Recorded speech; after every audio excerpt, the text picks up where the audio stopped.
So you all know my friend Helen Appleby, who wrote the book,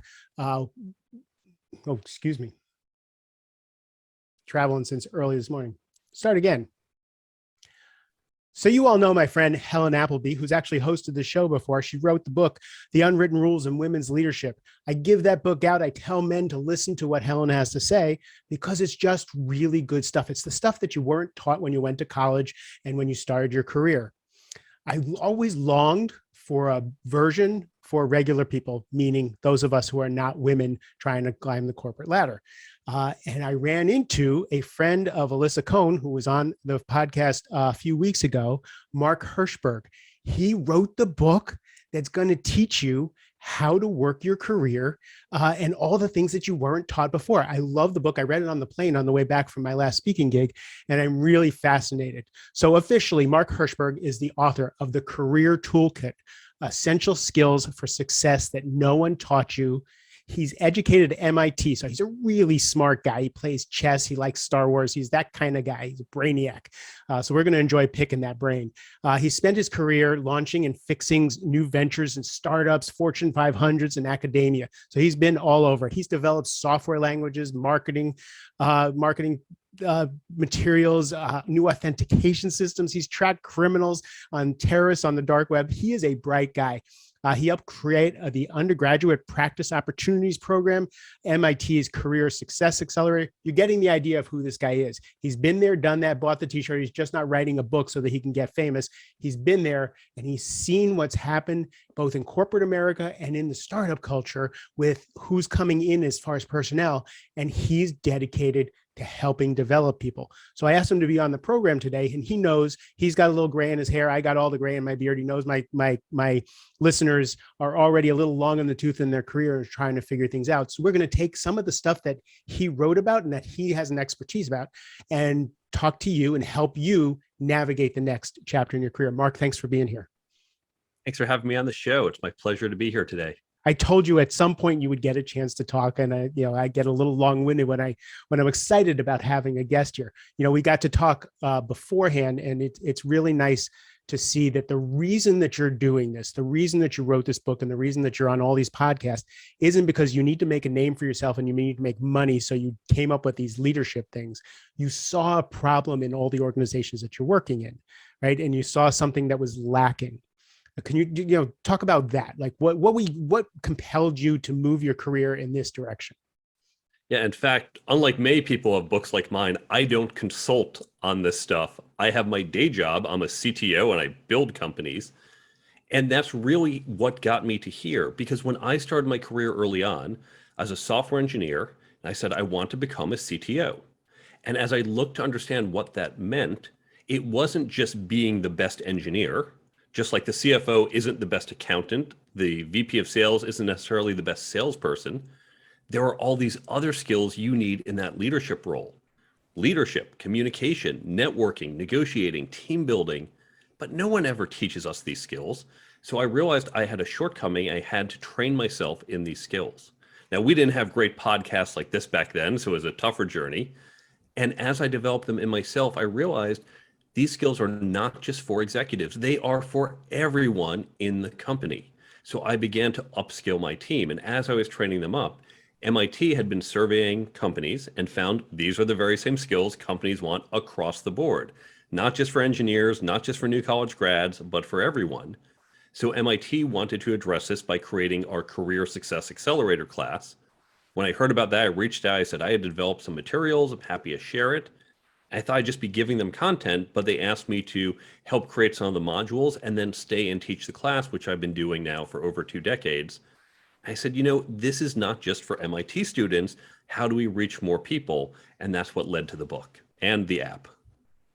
I really appreciate that you took your real world experience and did that. So when you're explaining what it is that you're teaching in the book and in that class, there's the technical skills, right? 1 + 1 coding, whatever it is that your skill is. Then there's the soft skill, the people skills. That's the one that I take my clients and I have to like force their face into it. Like it's a dirty little thing. Yes, you have to relate to your people, right? And find out what makes them tick and what they care about.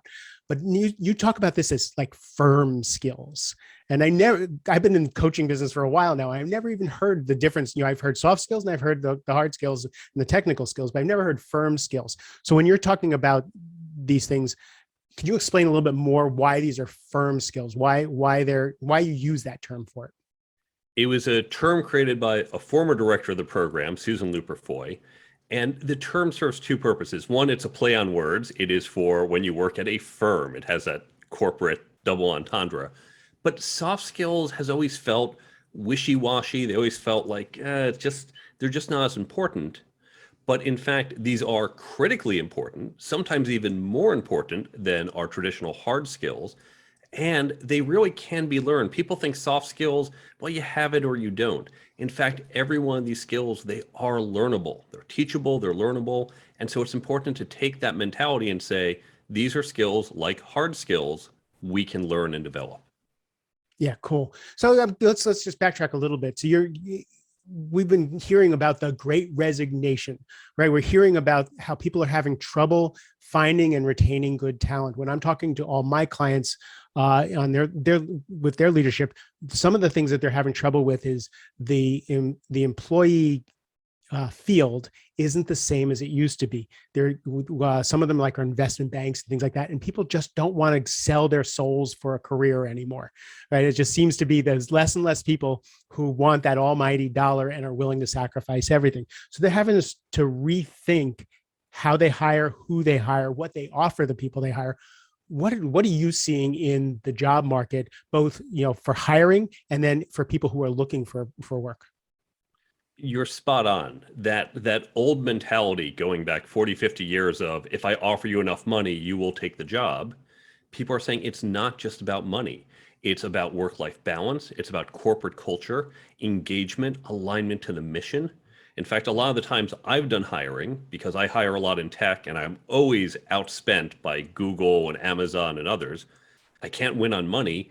I have to sell them. And for years, I've sold them on the culture, on the mission, on other parts of the company. And we're seeing more and more employees aligned to that. And so that means in our career planning, as I talk about in chapter 1, we want to take that into consideration. For those of us hiring, we need to recognize we're hiring based on multiple fit points. If you think about, we're salespeople when we hire. We are selling a job opportunity. And it's no longer, hey, take this because I've got the best price. That's what we used to sell based on. Now it also has to be a whole bunch of other feature sets. And we just have to employ some of the same techniques that it's not a single value proposition. But what do you think? What are some of the things that people are looking for when in hiring?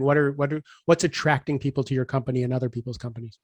It is culture. It is work-life balance. It's support. So for example, the companies that said back in May 2020, March, April, May, you know what, this is a crazy time. Everyone take days off for the next 2 months, or we're just going to do everyone take a week off, go spend it with your families. We're here to support you. Here's money to go furnish your home office. Those are the companies that have been doing better retaining people than the ones who said, hey, it's tough all over, deal with it. Because their employee said, boy, you didn't look out for me. I'm going to go somewhere else now. So seeing that type of support and engagement, in fact, one thing that I encourage companies to do is to focus on upskilling their employees to say, it's not just about I'm giving you a paycheck, but I am helping you with your goals while you are here at the company. It's incredible. Companies that I've worked with for like 3 or 4 years, pre-COVID, they were working 80 hours a week, making shit tons of money, but it was the grind to the max. And these were the guys who actually had coaching, so they were actually enlightened, right? Now, post-COVID, these companies who would never let anybody work remotely, like they now have Cyber Fridays, right? They have whole months that they're like work from home month, they're planning in the summer. It's crazy that the COVID shifted things so hard that people have to think about these things. There's in the beginning of your book, I'm going to try my best to do a visual on a podcast. you did this thing with a rectangle. And I love that. So the rectangle is 2 by 10. And you say, in order to increase the area of the rectangle, you can add, 2 inches, 2 inches at the end or 2 inches on the side. And I can't figure out can you explain that verbally? That's something that's visual, because the reason I liked it is what you were illustrating for me was the exponential impact of these firm skills on your technical skills for your career. So imagine you have a rectangle that's 4 by 10. And what you want to do is add 2 units to one of the 2 sides to maximize the area. So do you add it to the long side or the short side? Now you can pause the podcast if you need a moment to think about it. But now that you're back, the answer, of course, is we add to the short side. We go from 4 to 6. 6 times 10 is 60. The other way is only 48. Right. Great. So we remember middle school math. What does this have to do with our careers? Well, we all have long sides and short sides. Typically, our long side is our technical skill, our domain, software, accounting, whatever it is. And the short side might be something like communicating or team building.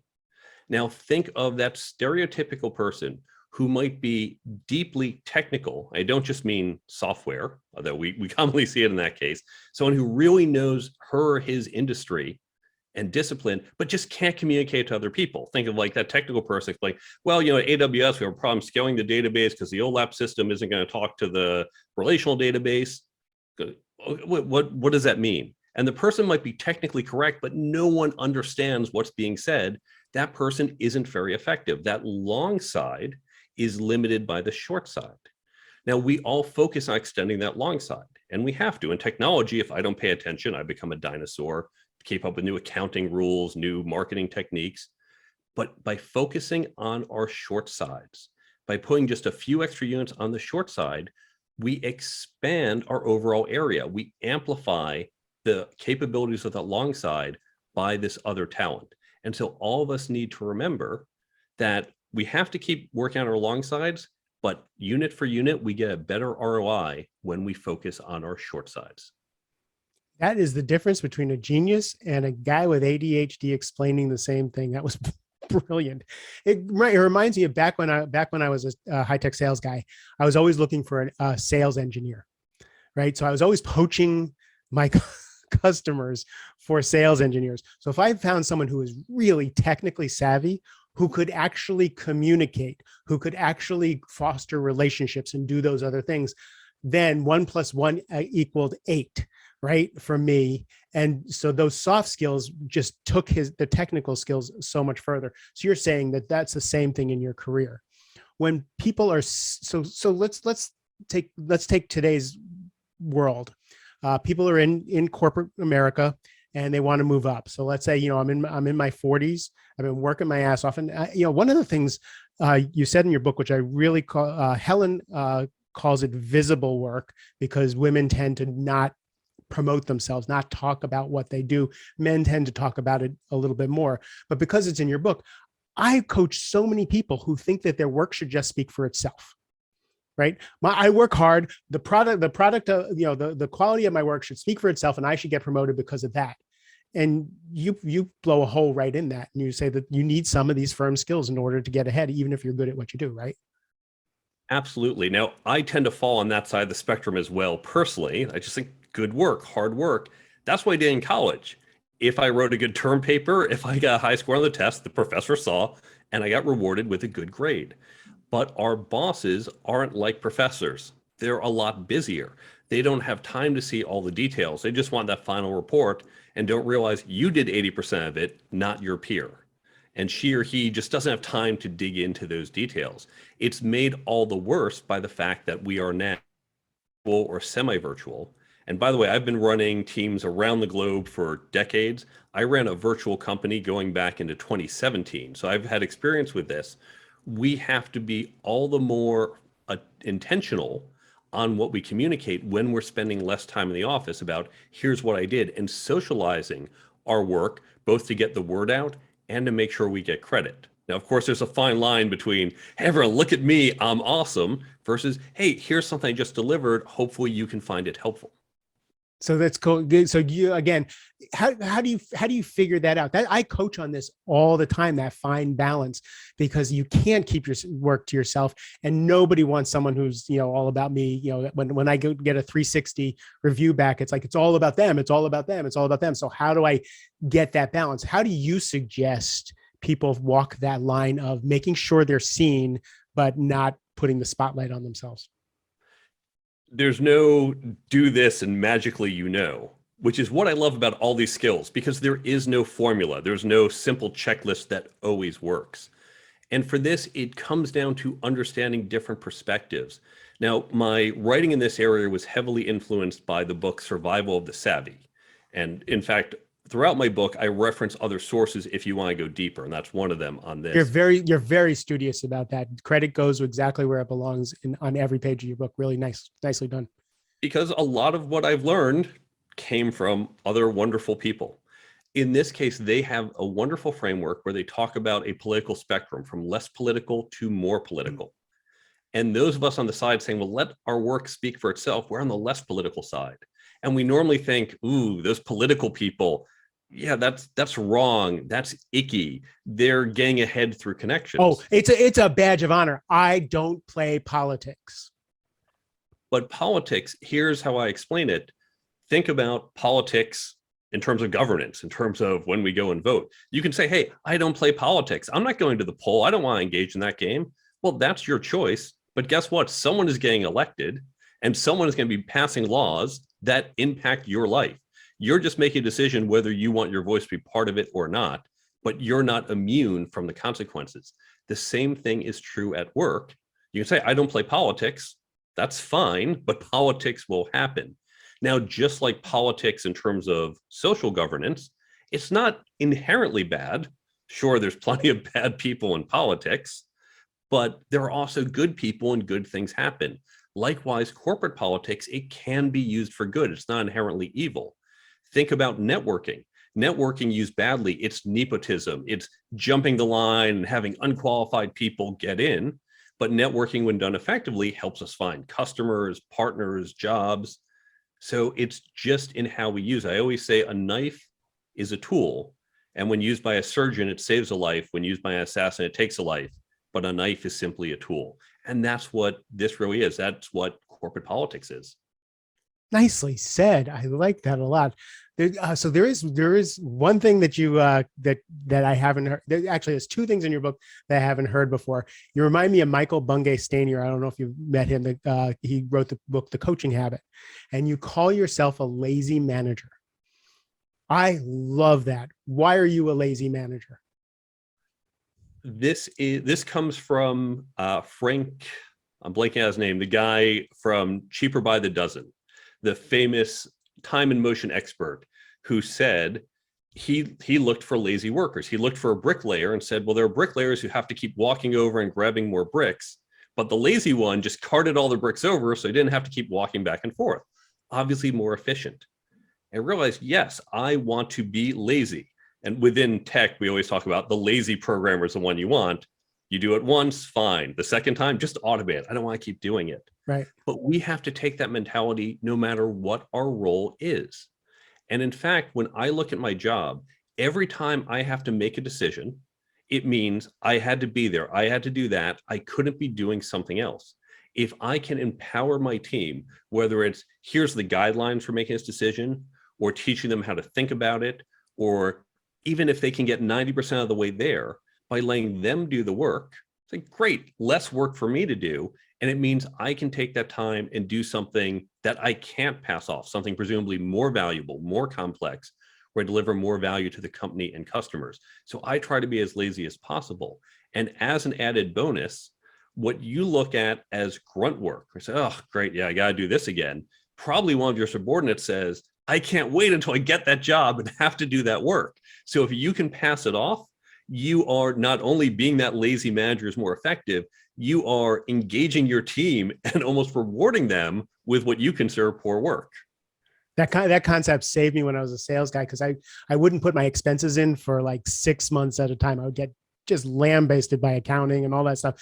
But I can't get my receipts together. I could never do any of that stuff until I finally figured out that the admin who worked in the office, she would love a couple $100 extra a month. And, I was losing that much in receipts. So I hired her for 10% of my expenses.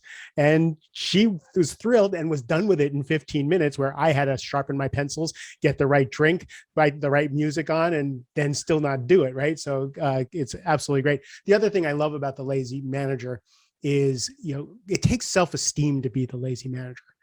For me, a lot of the guys I coach are busy because they want to feel useful. They got promoted because they were really good at what they did. They sold the most. They did the most, all those reasons. Then they get promoted to having to do success through others. And if they're just directing things, making some decisions, doing some visionary work and some strategic stuff, they don't feel useful, right? So they bring all that work back on themselves so that they can feel good about themselves because they're so busy. Once that self-esteem comes in, they realize that their job is different. Now they can let other people do all that work, and they're freed up to do the things that they need to do, which is guide the organization. We've been wired and rewarded for certain skills. Now, if you go back to college, it was getting the right answer. If you got more right answers on the test, you got better grades and presumably a better future. Then as an individual contributor, again, you tried to get more right answers. I'm using that broadly. It might be doing the report or whatever it is you do, but that individual contribution, that's what you got rewarded on.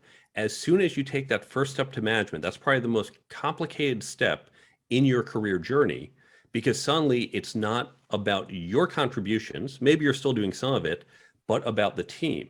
And so now you have to shift what's important. It's not about the work you do, but about the work you get the team to do.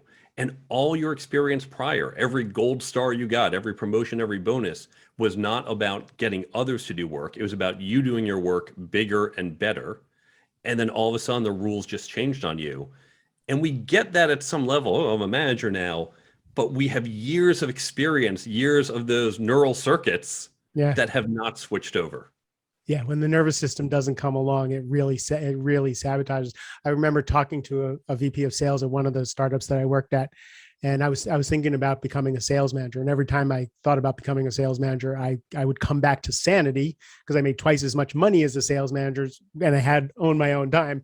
But I was thinking about doing it, and he said, "Look, if you want to be a sales manager, this is what I look for in a sales manager. You have to get more satisfaction out of watching other people succeed, helping other people succeed, than getting the glory for yourself." And thank you for that brilliant piece of advice, because I wanted my money and I wanted to be at my kids' baseball games, and I did not want to deal with all the crazy sales guys. So I stepped aside from sales management, right? Because it just didn't. Now I do. I love being behind the scenes and seeing other people succeed. That's my whole life, right? Is watching other people get the glory while I sit here on the other side of the camera, helping them in rah-rah. One last thing in your book has nothing to do with anything we're talking about, but it's so good, we have to talk about it. And you talk about sexual harassment or abuse at work. When we're talking about, when I first started reading your chapter on ethics, the way you start the chapter is why not risk, right? And then you start talking about all these people, the Wolf of Wall Street, and all these people who profited by being unethical. And I'm like, wait a second. It was actually the first chapter I opened to. I went to it and I was like, wait a second, is he glorifying this stuff? And it took a couple paragraphs for you to go, now we don't want to do this. Now, how do we speak up? I was like, do I have to tell him not to be on the podcast? Because I'm not sure I want to glorify Michael Milken, and say that that's how we should be. But it was so good. But here's the piece that I loved. I digress. By the way, you're speaking with someone who has ADHD, and that's what happens on this podcast. You talked about sexual harassment and abuse. And you talked about documentation and how important that is to keep your story straight. And I've never read that anyplace else. I don't know why you brought it up, because you must have had some experience with that. But I'd love for you to talk about how to handle abuse or sexual harassment or any kind of harassment. You can be a guy and it's not sexual and you just need to document. Love to hear more about it. Now, first I'll say I am not a lawyer. Check with a lawyer on everything I say, especially what you can and can't record and document in your corporate work. I've unfortunately seen sexual harassment all too often, not just once or twice, but in way too many companies. I've seen other problems as well, other ethical lapses, but sexual harassment definitely seems to be one of the biggest. And time and again, I see people who don't know how to move forward with it or get the, well, that's your version and it's a he said, she said. And in fact, today we have more and more support and documentation and just recording and digital footprints to really support cases. Hmm. And so I encourage everyone, again, this is my non-legal, I am not a lawyer advice, to document what's been going on. I talk about ways to do that, about notarizing issues you have. And by the way, I've done this myself, not with sexual harassment, but other issues. Here's a problem, here's a conversation. Well, I'm at least going to write it down. I'm going to get it notarized. Because if this becomes an issue in 6 months, I say, well, he said this. I go, do you really remember that? It's been 6 months. Go, yeah, I remember it because I wrote it down that night. Well, you say you wrote it down that night. Maybe you wrote it down last night and you're saying you wrote it down 6 months ago. No, here it's notarized the next day. I wrote it down that night.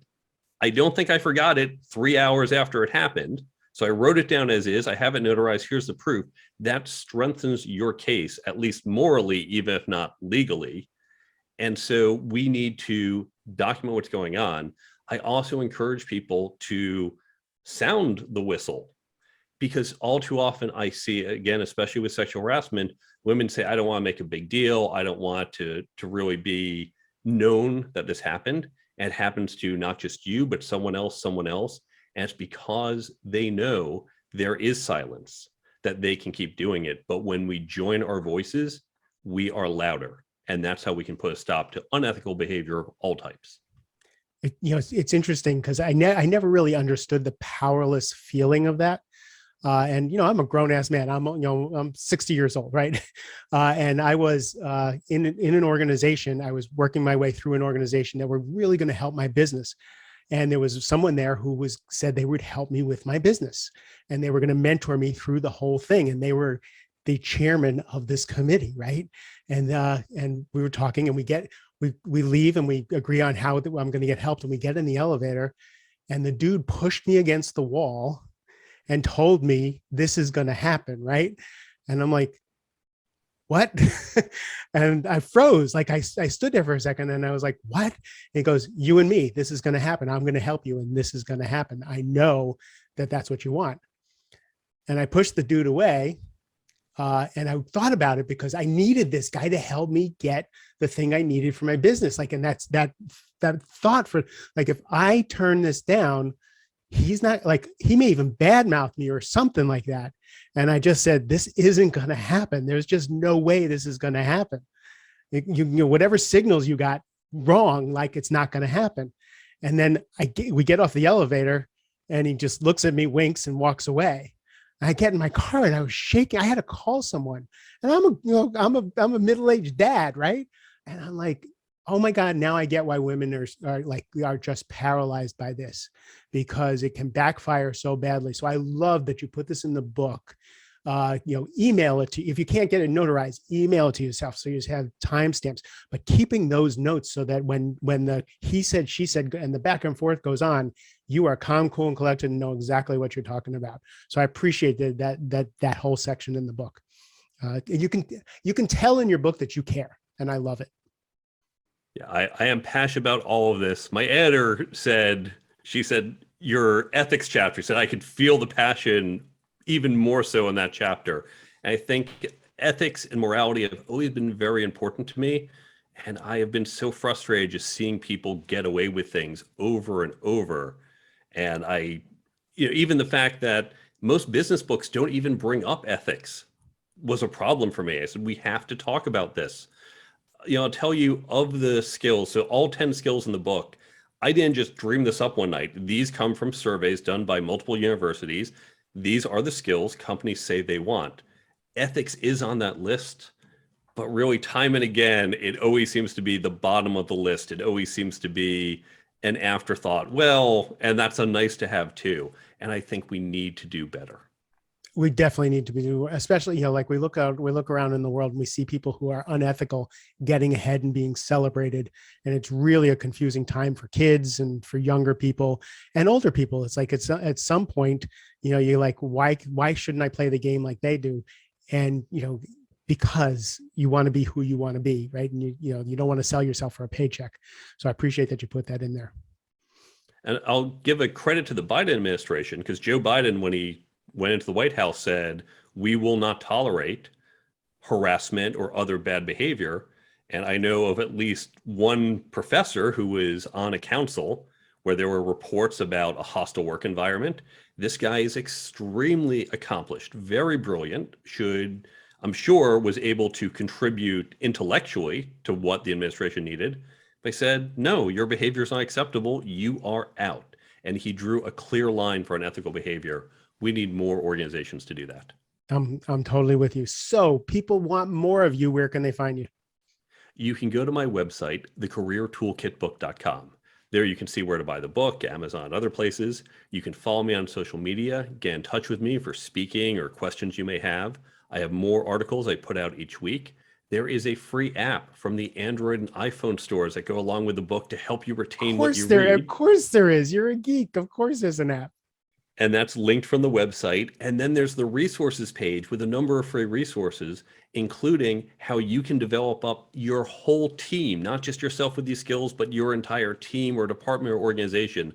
All of this is free. And this is all at thecareertoolkitbook.com. And all of that is going to be on the website. We'll put all the links there so that you can get all this goodness. It's the real deal from the trenches and academia at the same time, which I love that melding. Mark, thank you for being on the show and really sharing yourself with us. Thank you for having me on. Appreciate it. To everybody else, really appreciate your time and your attention. It's precious to me. Have a great rest of the day.